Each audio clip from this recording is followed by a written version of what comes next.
Hey guys, Glenn Proudfoot here. Now in this lesson we're going to be talking about the diminished scale. Now one thing that I found really difficult as a kid was that I love the sound of the diminished scale, but I just found that the way that it's taught in its traditional form is pretty difficult to incorporate into rock playing. So what I've done is I've developed ways of playing the scale that better suit my playing, and hopefully you'll get something out of too. So in this lesson, I'm going to give you some examples of how to play the scale, using sweep picking and also, changing positions up and down the neck.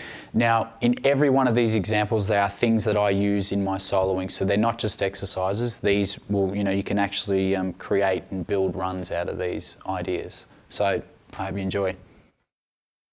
Okay, so let's start with the basic E diminished seventh arpeggio, 2 notes per string.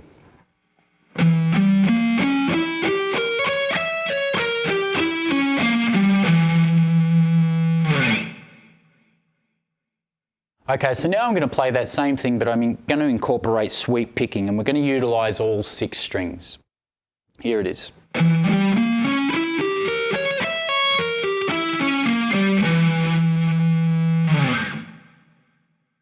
Okay, so what we're doing here is that we're picking the first 2 notes on the E string, and then we're moving down. So we've got this little 3-string arpeggio there.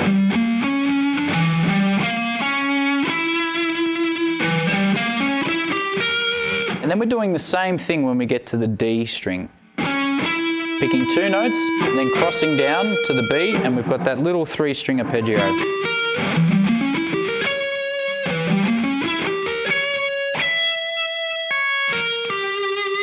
When we get to the 12th fret here, we pull off to the 9th, and we've got that 3-string arpeggio, another 3-string arpeggio there,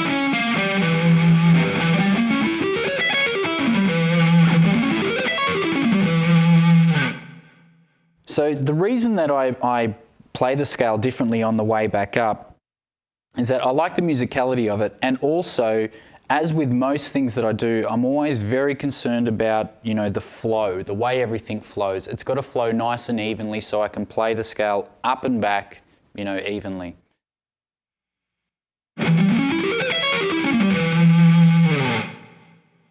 Okay, so in this example, we're playing the same diminished arpeggio again, but now we're going to start from the A string. Now, I particularly like this shape because it enables us to move up and down the neck while playing the arpeggio.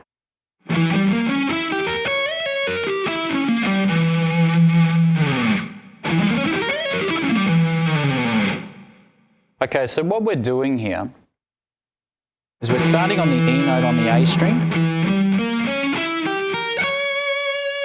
And you'll notice with all these examples how I always tend to go for these little 3-string arpeggios.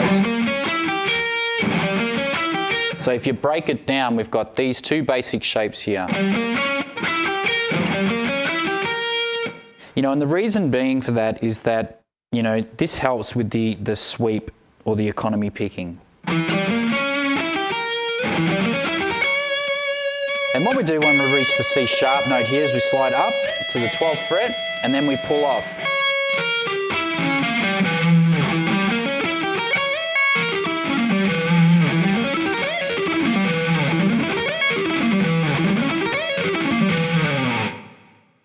Okay, so now here we're going to move that idea up and start it on the E string, on the 12th fret. So it's exactly the same arpeggio again, but just starting on the E, on the 6th string.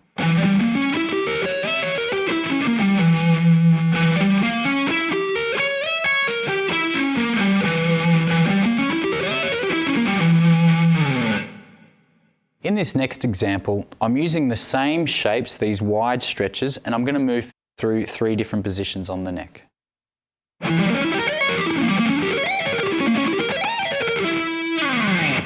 Okay, so you can immediately hear how I would use some of those things, in my playing, and you can do the same thing.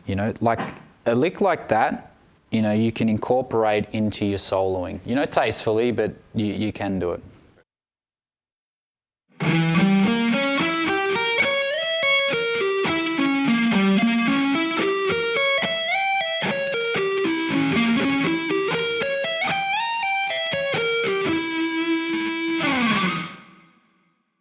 Okay, so here's that same example, but starting on the 6th string.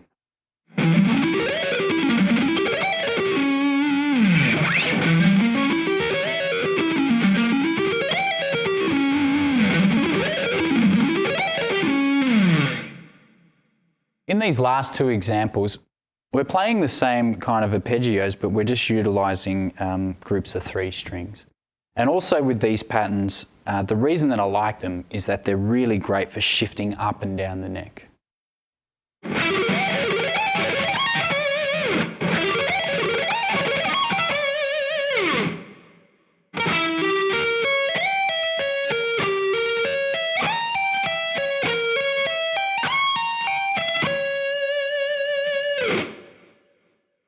Okay, so what we're doing here is we're utilising sweep picking with a combination of slide and a pull off to change the position.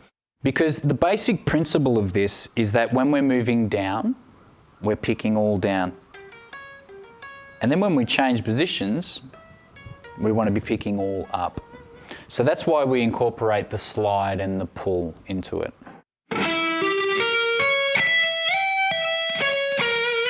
So you can see that when I pick this note here, how that rest stroke comes into play on the B string. So once again, slowly. Hammer, down, down, up, and then the pick is resting on that B string already. We slide up to the next position, pull off, and then pick that.